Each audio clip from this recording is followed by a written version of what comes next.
Assalamualaikum warahmatullahi wabarakatuh. Waalaikumsalam warahmatullahi wabarakatuh. Saya lalu menjalani nomor 33 tahun 1959 dan memberikan tentang perikatan yang lahir dari perjanjian. Dalam dunia hukum, perjanjian memiliki peran yang sangat penting karena akan membantu kita dalam menjalani kehidupan sehari-hari dan berinteraksi secara legal. Definisi perikatan adalah kewajiban yang timbul dari perjanjian antara dua pihak. Dalam konteks hukum, perikatan dapat diartikan sebagai hubungan hukum yang mengikat. Pihak yang terikat pada perikatan harus memenuhi kewajibannya sesuai dengan kesepakatan yang telah dibuat. Konsep perikatan melibatkan dua elemen utama, yaitu kewajiban dan hak. Setiap pihak dalam perjanjian memiliki kewajiban untuk memenuhi isi perjanjian dan harus mendapatkan apa yang telah disepakati. Ini menciptakan keseimbangan dalam hubungan hukum. Pengertian perjanjian menurut Jumadi, perjanjian adalah suatu peristiwa di mana seorang berjanji pada orang lain atau di mana dua orang atau lebih saling berjanji melaksanakan suatu hal. Menurut seperti perjanjian adalah suatu peristiwa di mana ada seorang berjanji kepada orang lain atau dua orang itu saling berjanji untuk melaksanakan suatu hal. Dan kesimpulan perjanjian adalah kesepakatan antara dua atau lebih pihak yang menetapkan hak dan kewajiban. Meskipun perjanjian dapat dilakukan secara lisan, perjanjian tersebut lebih diajukan untuk mencegah potensi sengketa di masa depan. Untuk perjanjian dapat dibedakan menjadi beberapa bentuk, antara lain perjanjian tidak tertulis dan perjanjian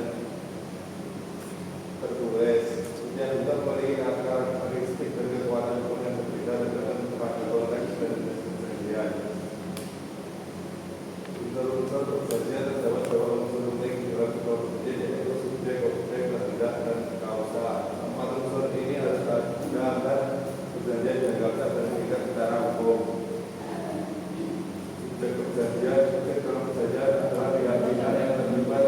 Mereka harus memiliki kapasitas untuk membuat perjanjian, yaitu mampu melakukan tindakan hukum dan tidak berada dalam keadaan tertekan atau terpaksa.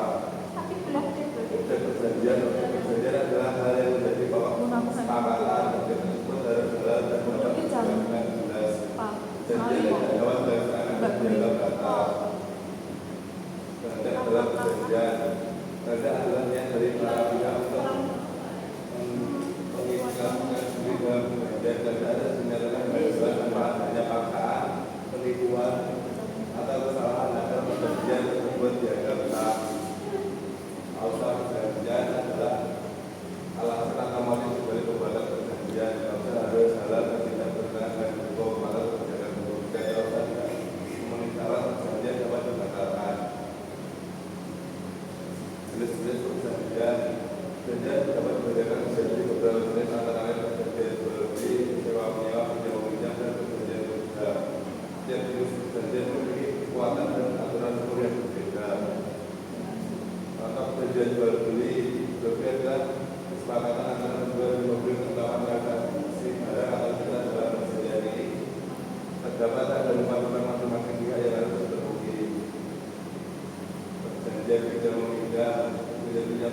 meminjam adalah kesepakatan untuk meminjamkan barang atau uang dan uang mengembalikannya. Perjanjian ini harus mencakup syarat pengembalian dan beli barang yang dibutuhkan.